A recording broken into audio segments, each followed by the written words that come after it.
సాయి భారతి కథామంజూషానికి స్వాగతం అండి. అందరికీ నమస్కారం. మంచి మంచి జోకులకై మరియు కథలకై తప్పక నా ఛానల్ని లైక్ చేసి సబ్స్క్రైబ్ చేసి షేర్ చేస్తారని భావిస్తూ ఇవాల్టి జోకులు.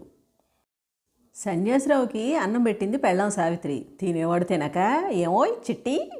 అదేలేండి, సన్యాసిరావు సావిత్రిని అలాగే పిలుస్తాడు. మరి నీకు ఇదివరకటికన్నా కోపం తగ్గిందో లేదో చిన్న టెస్ట్ పెడతానోయ్.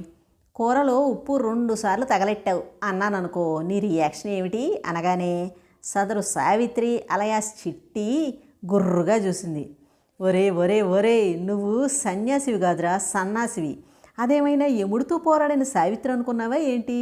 నువ్వు ఇలాంటి పిచ్చి ప్రయోగాలు చేసావంటే దానికి తెక్కలేసి ఎముడి దగ్గరికి పంపిస్తుందిరా. ఖబర్దార్, ఏదో పెట్టింది తిని పోక నీకెందుకురా ఇవన్నీ? నువ్వు టింగ్ టింగ్ అని కాలింగ్ బెల్ మోగ్గానే తలుపు తీసింది కామాక్షి.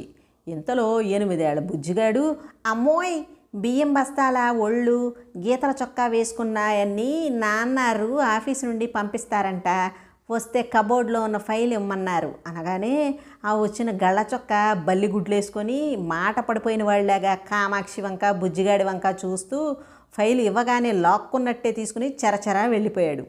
దీన్ని బట్టి అందరూ అర్థం చేసుకోండి, ఆ పొట్ట అంకులు, నల్లబావ, బక్క శ్రీదేవి, బట్టతల అంకులు అంటూ పిల్లల ముందు మాట్లాడకండి, పరుగులు తీసేస్తారు. మరి ఓసారి తెలుగు భాషలో పోటీ పరీక్ష నిర్వహించారు. ఆ పోటీ పరీక్షకు 20,000 మంది మేధావులు వచ్చారు. ఇంతకీ పోటీ ఏమిటంటే ఒక్క వాక్యంలో శాంతి, సంతోషం, నిశ్శబ్దం ఈ మూడింటి అర్థం వచ్చేలాగా ఒక వాక్యం రాయాలని. 20,000 మందిలో 19,999 మంది ఏమిటేమిటో రాశారు. కానీ ఒకే ఒక వ్యక్తికి అవార్డు దక్కంగానే అసలు అతను ఏమి రాశాడా అని అందరూ మల్లగుల్లాలు పడిపోయారు. ఇంతకీ ఏమి రాశాడంటే, నా భార్య నిద్రపోతోంది అని ఒకే ఒక్క వాక్యం రాశాడట.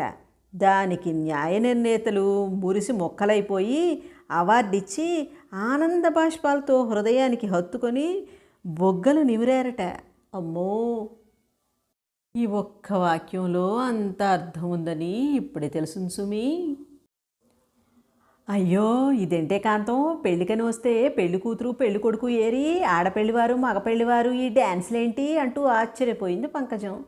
ఓ అదే వదిన, వచ్చిన జనాలు పెళ్లి కన్నా డ్యాన్స్లో ఇంట్రెస్ట్గా చూస్తున్నారని పంతులు గారికి కోపం వచ్చి పెళ్లి కొడుకుని పెళ్లి కూతుర్ని స్టేజ్ మీద ఓ మూల కూర్చోబెట్టి తంతు జరుపుతున్నారే అంది. ఇదేం చోద్యమే బాబు, పెళ్లిలో వెనకటి రోజుల్లో కన్నెపిల్లలు చక్కగా బొట్టు గంధం పెట్టడం పన్నీరు చల్లటం చేస్తే ఎంత బాగుండేదో. ఇప్పుడేమో పెళ్లి కొడుకుని పెళ్లి కూతుర్ని అసలు పెళ్లినే పట్టించుకోకుండా స్టేజ్ ముందు ఎగురుతూ ఉంటే పిచ్చి పింజారిల్లాగా చూస్తూ తాళి కట్టి తలంబ్రాలు పోసుకుంటున్నారు పెళ్లి కూతురు పెళ్లి కొడుకును. ఊపే కుహ అంటే ఇదేనేమో. అదేనండి బాబు, ఊళ్ళో పెళ్ళికి కుక్కల హడావిడి.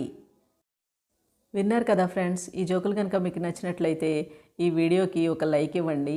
మీరు లైక్ ఇవ్వటం ద్వారా ఈ వీడియో మరింత మందికి చేరువవుతుంది. మరిన్ని మంచి జోకులతో మరో రోజు మీ ముందుంటాను. అంతదాకా సెలవు.